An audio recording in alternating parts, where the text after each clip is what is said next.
This story right here was tagged to me, I should say, from a couple of my subscribers. And today I just happened to be, sorry about that. I don't know what was that just popped up on my screen. But I just happened to want to talk about it because so much stuff has been going on with our black children, our black youth, whether they've been traumatized or they have been brutally killed. Like just in the last few days, between the Camille McKinney and the Nevaeh Adams, and now, Tatiana Jefferson's nephew being traumatized, having to see his aunt be brutally murdered. And now I'm bringing you this story right here. But in this picture, you see someone by the name of Gregory Michael Johnston. And he has basically had every child molesting charge that was against him dropped. Now, I'm going to go ahead and read this article so you can get a better context of this guy. Because when I was reading up on what he did, it's enough to make you want to find out wherever the hell he is and beat the shit out of him. For real. Like, dead ass. So it says, the charges against an Evansville man accused of sexually assaulting a child at his wife's daycare has been dismissed. He is married to the woman who runs the daycare in which he was able to get access to a particular child and molest this child. And based on what I was reading in other posts, he was molesting this child for well over 2 years. It says the case against Gregory Michael Johnston, age 38, was dismissed without prejudice, meaning the case could be filed again. The mother of the reported victim, Kelly Jo Marshall, has spoken out emotionally on social media, saying she's angry and wants justice for her child. Now, what I'm going to do is I'm going to post the link to her video because it's it's a pretty lengthy video. So I'm going to post it there and you can listen to it if you want to. But this is a black woman. The Kelly Jo Marshall woman, she's black. So her son, who was being molested for all this time, is a black boy. Kind of puts into context why they're not filing charges, but there's actually additional reasons as to why they said they couldn't do it.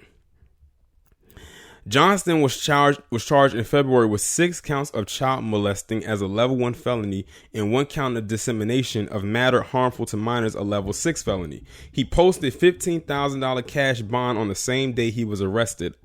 Gramps said his bond and Johnston's obligations to home detention have all been released. That means he can just pretty much float wherever the hell he wants. Like I said, this guy has been molesting this boy for about 2 years. He's not going to serve any jail time. And he's not under house arrest anymore, which means he can float wherever he wants. That means if he wanted to, he can go around his wife's daycare and be around children again and probably do the same exact thing to them. But apparently, I don't know. But it sounds like he had his sights set on this boy. It could be other children, but as far as we know, it's just this one.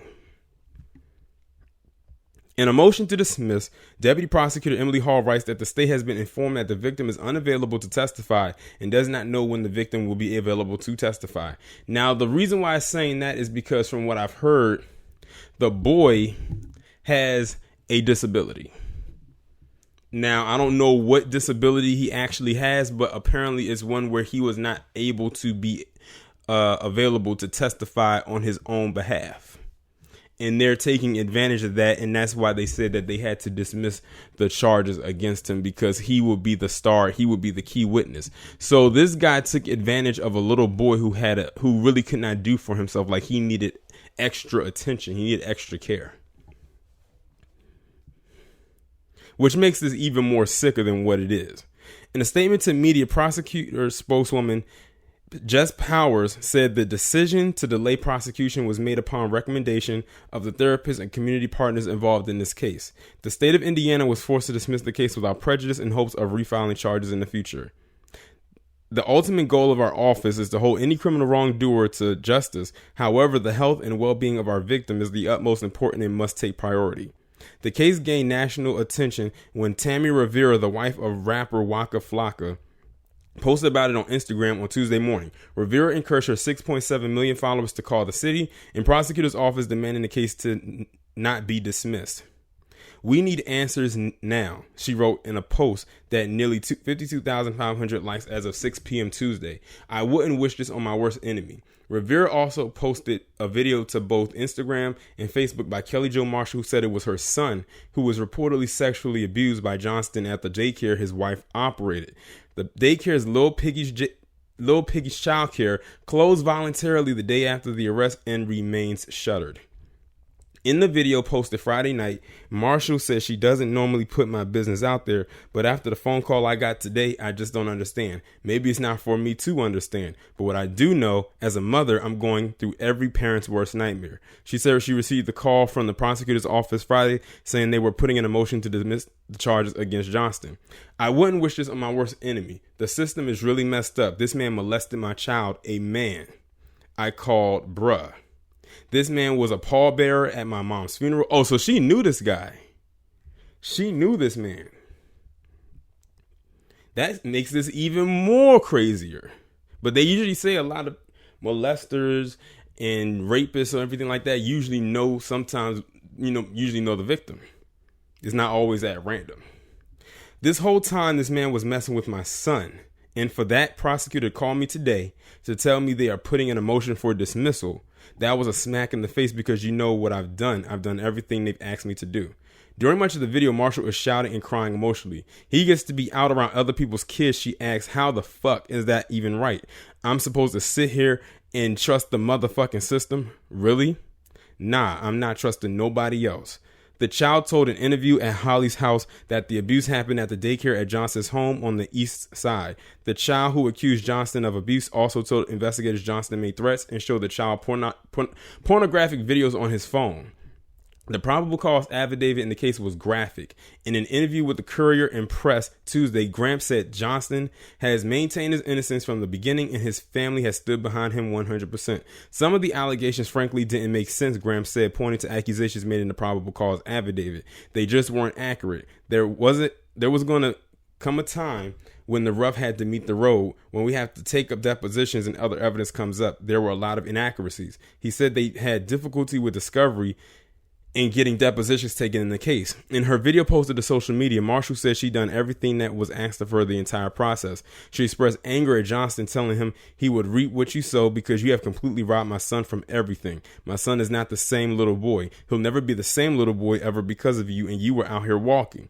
Marshall says she's not done working toward justice. I'm going to fight this to the death of me. I mean that with every breath in my body. I'm mad. I've been mad all day. I'm sick of it. At the end of the day, my child has to live with this and we have to live with this.